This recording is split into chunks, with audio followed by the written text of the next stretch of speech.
तो बिल्कुल किसी भी किस्म की तैयारी नहीं है। और मैं सीमा जी को वैसे मैं उतना ज्यादा जानता नहीं हूं, लेकिन जितना मैं अनु भाई को जानता हूं, जितना काका जी को जानता हूं, जितनी मैं गुरुशा को जानता हूं, उसके ऊपर से मैं अंदाजा लगा सकता हूं कि सीमा जी कौन है और क्या है।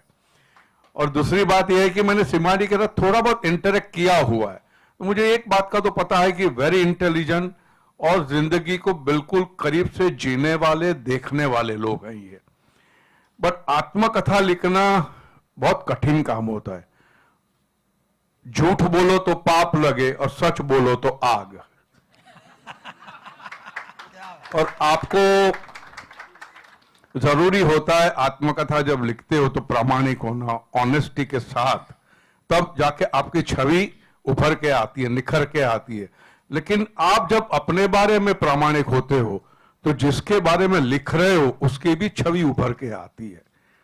तो उसके बारे में भी सोच रहा हूं, जो लक्ष्मण रेखा जो है, वो जो सीमा है, उसका पालन करना बहुत कठिन होता है किसी भी आत्मकथा को लिखते वक्त। और ये जो एलानिया टाइटल जो है, यूं गुजर गई अब तक, माने सारे पत्ते बिखेर दिए हैं आपने, बिल्कुल ऑनेस्टी के साथ। ऐसा मैं समझ सकता हूं जिंदगी का जो भी तजुर्बा है, जो भी आपका अनुभव रहा है, जिस तरह से आपने जिंदगी को झेला है, वो सब आपने बिखेरे होंगे। मैं बिल्कुल उत्सुक हूं ये आपकी किताब को पढ़ने के लिए।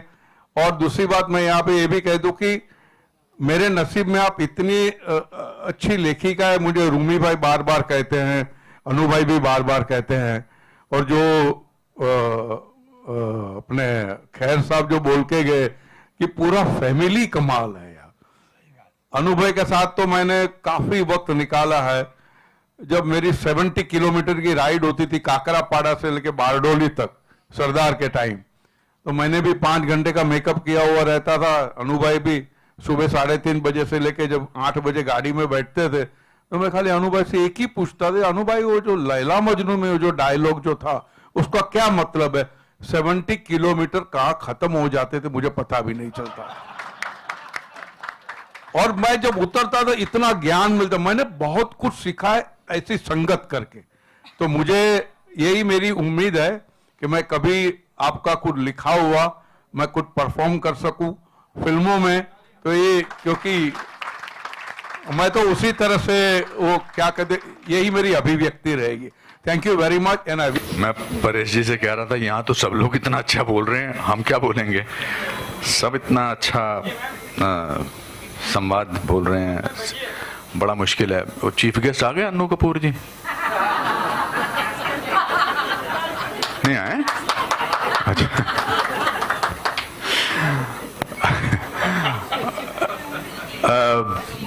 सीमा जी को मैं बहुत अच्छी तरह नहीं जानता हूँ, और फिर भी बहुत अच्छी तरह जानता हूँ। अभी मैं इनको देख के मुझे लग रहा था कि इनके चेहरे का ग्राफ चेंज ही नहीं हुआ है, क्योंकि आपके अंदर जो खूबसूरती है वो आपके चेहरे पर हमेशा बरकरार रही है पिछले बहुत सारे सालों से। ये परिवार ही कमाल का है, ये कपूर परिवार कमाल का है। ये सामने वाले को इतना छोटा मतलब अपने ज्ञान से महसूस कराते हैं। इनके हर टॉपिक पे इनको सब कुछ पता है, चाहे वो म्यूजिक हो, चाहे वो फिलॉसफी हो, चाहे वो साइंस हो।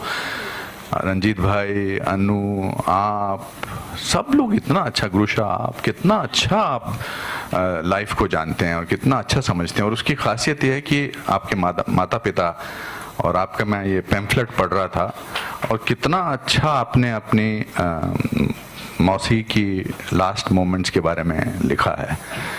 आपने किताब एक फिल्म के हिसाब से लिखी है कि इंसान किताब पढ़ेगा लेकिन उनको एक फिल्म नजर आएगी। और ये खूबसूरती बहुत कम लोगों में होती है, बहुत कम राइटर्स में होती है, बहुत कम इंसानों में होती है, क्योंकि जो आप महसूस करती हैं उसको इतनी अच्छे तरीके से तभी लिख सकते हैं क्योंकि आपके अंदर एक सच है।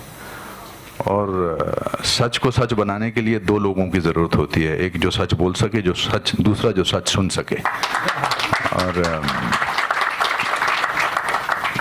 मैं बहुत खुश नसीब हूँ, मैं बहुत खुश हूँ। हम चाहे मिलते नहीं हैं, लेकिन मेरे मन में आपके लिए बहुत इज्जत है, आपके काम के लिए, आपकी शिद्दत के लिए, जिस शिद्दत से आप काम करती हैं, और जिस शिद्दत से आप जिंदगी जीती हैं वो बहुत प्रेरणात्मक है और उससे मैं प्रेरणा लेता हूं और मैं बहुत खुश हूं कि मैं आज यहाँ आया हूं और आपको मैं बहुत मुबारकबाद देता हूं आपको।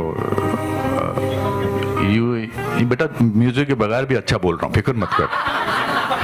म्यूजिक से मोनोटोनस हो रहा है मामला, है ना। यूं गुजरी है अब तलक।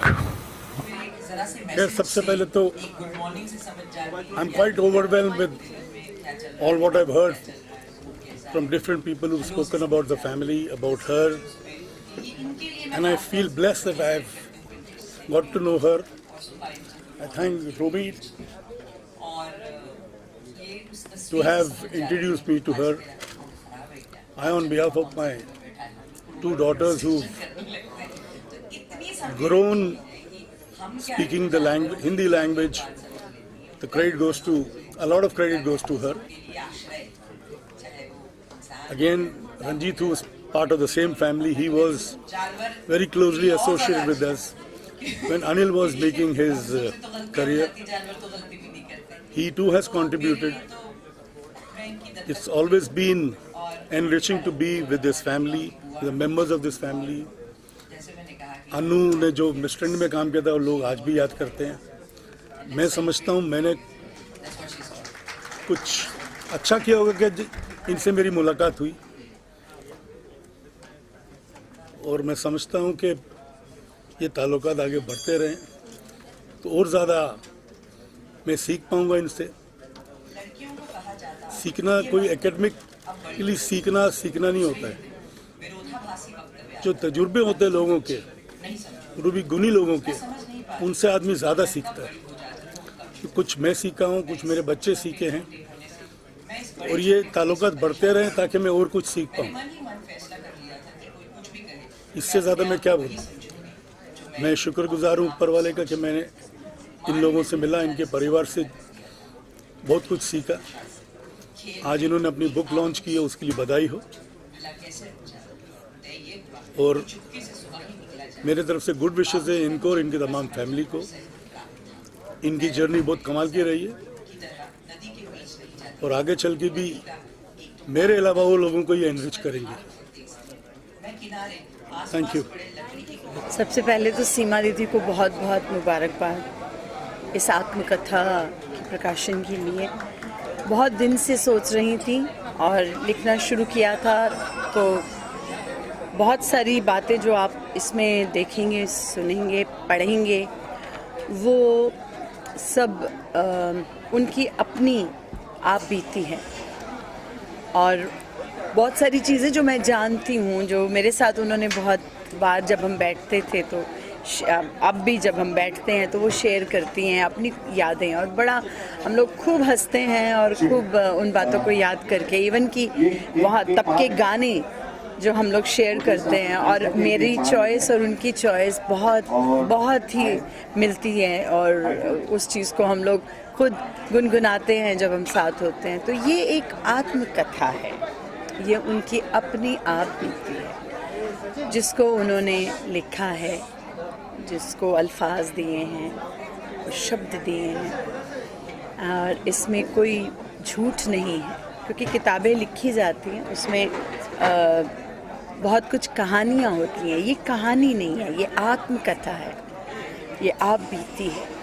तो मुझे लगता है कि इसमें जो सच्चाई है वो पढ़ के, वो जान के आपको पता चलेगा कि सीमा कपूर क्या है, सीमा कपूर ने किस तरह की ज़िंदगी बिताई, कैसी ज़िंदगी बिता के अकेले लड़के कहाँ तक पहुँची हो। आज ये आत्मकथा जो उन्होंने अपनी लिखी है, इसके लिए मुझे तो सबको ही बहुत खुशी है, हमारे पूरे परिवार को सबको खुशी है, और दीदी को बहुत बहुत मुबारकबाद एक बार फिर। आप सब ज़रूर पढ़िए इसे और जानिए। को बहुत बहुत बधाई। बहुत कम होता है ऐसा कि आप काम के वक्त किसी ऐसे से मिले जो आपको इंस्टेंटली अपना लगे। और मेरी और दीदी की मुलाकात हुई थी, हम एक शो कर रहे थे साथ में जो दीदी लिख रही थी, और जब भी कोई घबराहट होती थी, स्ट्रेस होता था, मेरी यकायक नज़र जैसे अभी भी जा रही है उधर ही जाती थी कि ये सही है, इसको सही कैसे कर सकते हैं। एंड आई थिंक कुछ चीज़ें जो साइलेंसेस में होती हैं वो उनके लिए शब्द ज़रूरी नहीं होते। एंड मेरा शायद दीदी के साथ यही रिश्ता रहा। बहुत कम होता है कि आप मुंबई जैसे शहर में किसी को वाकई दीदी माने, और मैं ये जो यहाँ बैठी हैं बहुत प्यारी सी इन्हें दिल से दीदी मानती हूँ। और बहुत कम होता है बड़े हक से जाकर आप कहो कि दीदी भूख लगी है, मैं खाना खाने आ रही हूँ, और जो थाली पर प्यार परोसती हैं वो मुझे कभी मुंबई में नहीं देखने को मिला। बहुत ही प्यार से दिल से खिलाती हैं। एंड आई लुक फॉरवर्ड कि कब ये फ्री होंगी और कब मैं जाकर इनके हाथ का खाना खाऊं, जो ये मतलब लिटरली खिलाती हैं। इन्होंने मुझे डायरेक्ट किया है एक फिल्म में, हार्ट द वीकली बाजार, और ऐसी फीलिंग कभी आई ही नहीं कि डांट, मतलब ऐसी कुछ डांटें होती हैं जो आपको अच्छी लगती हैं, इनकी डांट वैसी हुआ करती थी जो मुझे मज़ा आता था डांट सुनकर। एंड आई थिंक ये रिश्ता हमेशा का है। और इनका शायद हमने नहीं जिक्र किया, मैं ज़रूर कहना चाहूँगी कि जितने भी पशु पक्षी होते हैं ना, वो इन्हें कहीं ना कहीं से ढूंढ कर आ जाते हैं। और मैं जब अपने घर पे एक पेट लेकर आई तो इनके घर जाती थी, इनके घर पे सखी नाम की एक बड़ी प्यारी सी डॉगी थी। तो मैंने ऐसे बोला, मैं कहा दीदी आपकी डॉगी का नाम मुझे बहुत पसंद है, तो मैं रख सकती हूँ? तो उन्होंने कहा हाँ बेटा रख ले। तो फिर मैंने भी अपनी डॉगी का नाम सखी रखा। एंड ये कहीं ना कहीं बड़ा खूबसूरत सा रिश्ता है। तो आप जो कह रही हैं यूँ गुजरी जिंदगी अब तलक, बड़ी खूबसूरत गुजरी उस इंसान की जो वाकई बहुत खूबसूरत है, लिखता खूबसूरत है खूबसूरत, गाती खूबसूरत है, मतलब you are a multi faceted person. And मैं बहुत खुशकिस्मत हूँ कि मैं आपकी ज़िंदगी का अहम हिस्सा हूँ। और बस मैं इतना कहना चाहूँगी कि जिस राह में आप कदम रखें आगाज़ तमन्ना हो जाए, कश्ती जो उतारे मौजों में तूफान भी किनारा हो जाए। मैं लिख के लाई थी, कुछ पढ़ना था इनकी किताब का एक हिस्सा, बट इसके दो बड़े जो मेन किरदार थे इस चैप्टर के, रघु भाई और सीमा दीदी, उन्होंने अपनी कहानी खुद ही सुना दी है, लाल चड्डी वाली। तो मुझे लगता है कि वो बहुत मजेदार थी, इसको रहने देते हैं। बहुत सारा प्यार दिल से to all these real people who are sitting here. It's lovely being here. देखिए, चैलेंजेस लिखने में तो कुछ नहीं आए, क्योंकि जब मैं लिखती हूँ तो मैं अकेले में बैठ के लिखती हूँ। ज़िंदगी में जो चैलेंजेस आए हैं और ज़िंदगी में जो उतार चढ़ाव आए हैं उनको मैंने लिखा है। और मैंने निर्भीक होकर, बिना डरे, चाहे वो मुझे अपने बारे में लिखना हो, उसमें मुझे कितना ही क्या बोलना चाहिए, क्रिटिसिज्म झेलना पड़े, वो मैंने लिखा है।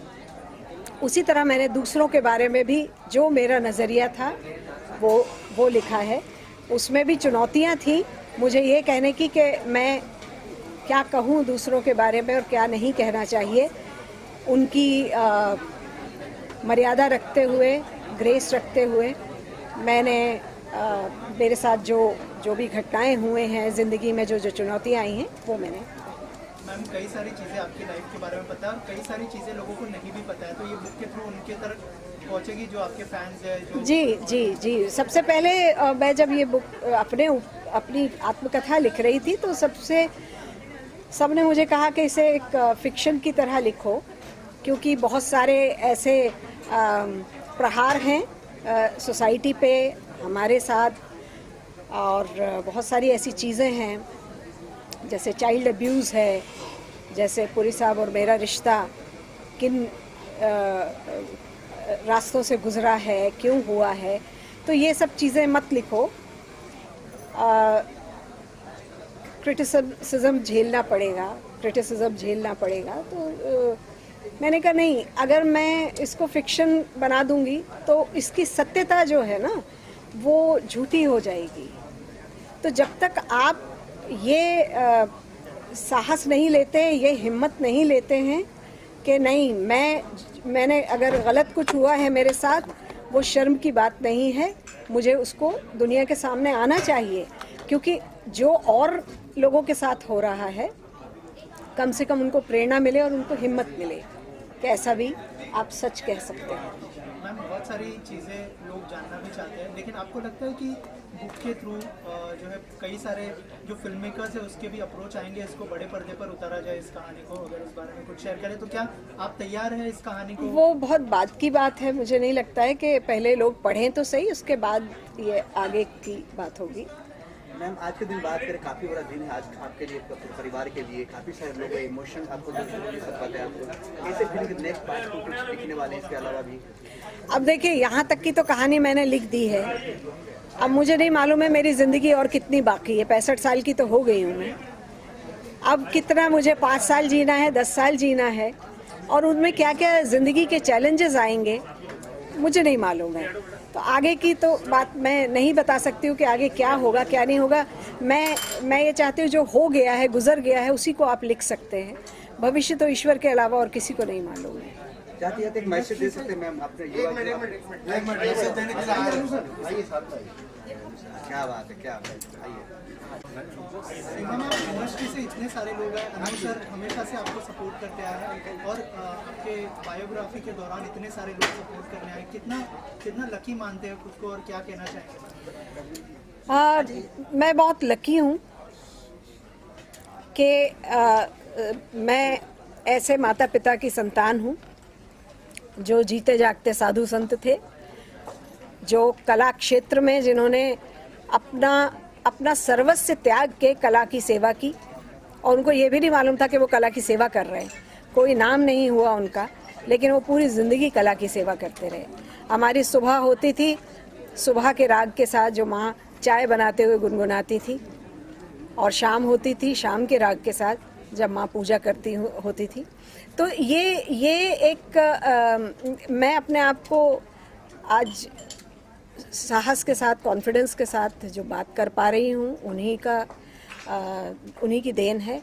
और मैं बहुत खुशकिस्मत हूँ कि मेरे परिवार के सारे लोग अपने अपने क्षेत्र में उन्होंने काम किया है। और सबसे बड़ी बात जो मैं खुशकिस्मत हूँ कि इतनी चुनौतियों के बावजूद कोई भी क्रिमिनल नहीं बना हमारे घर में। भूख प्यास सब सह के भी हम में से कोई भी कभी किसी ने गलत काम नहीं किया है, और इसका मुझे बहुत गर्व और घमंड है, यूँ कहना चाहिए। अच्छे होने का भी एक घमंड होता है, वो मुझे है। और मेरे परिवार के सारे सदस्य, कोई दुखों में इन्होंने कोई गलत काम नहीं किया, इसका मुझे गर्व है और घमंड है इस बात का।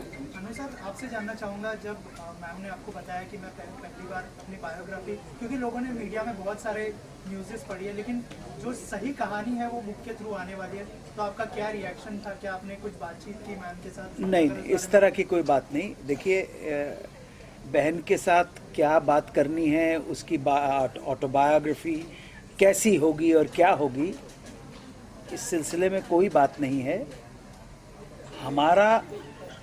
हमारी बहन के लिए जो सपोर्ट है वो अनकंडीशनल है। उसमें उसकी बायोग्राफी, उसके स्टारडम का, उसके बड़े प्रोड्यूसर होने का, उसके बड़े डायरेक्टर होने का, उसके बड़ी कलाकार होने का कोई मतलब नहीं है। वो हमारी बहन है, और एक भाई को अपनी बहन के लिए जो करना है वो उसका धर्म होता है, समझे आप? वो हमें अनकंडीशनल है।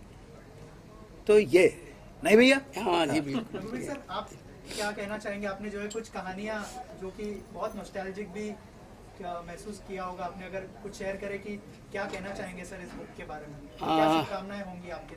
मैं शुभकामनाएं तो है सारी जो है तहे दिल से।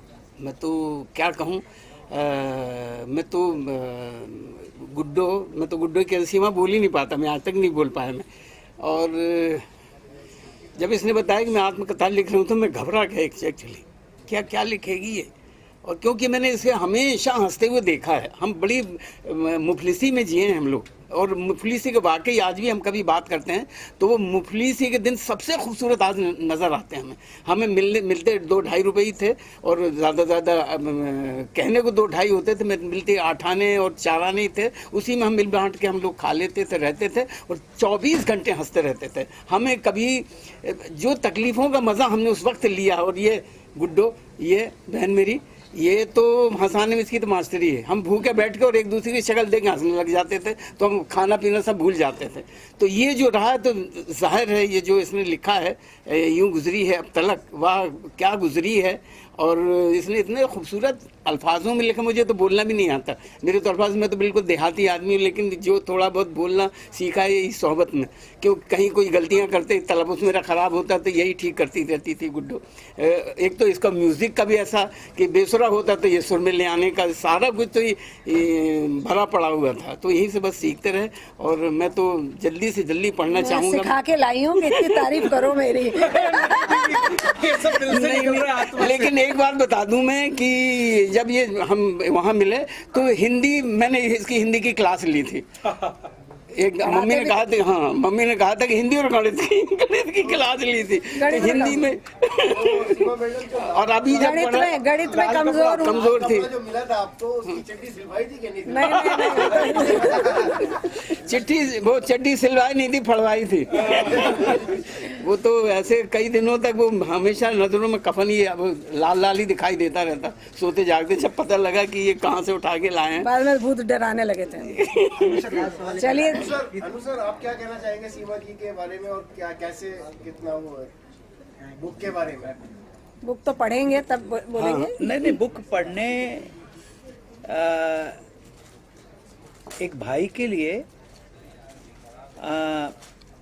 भाई के हृदय में अपनी बहन के लिए जो प्रेम होना चाहिए वो अनकंडीशनल होना चाहिए, सीधी सिंपल सी बात है।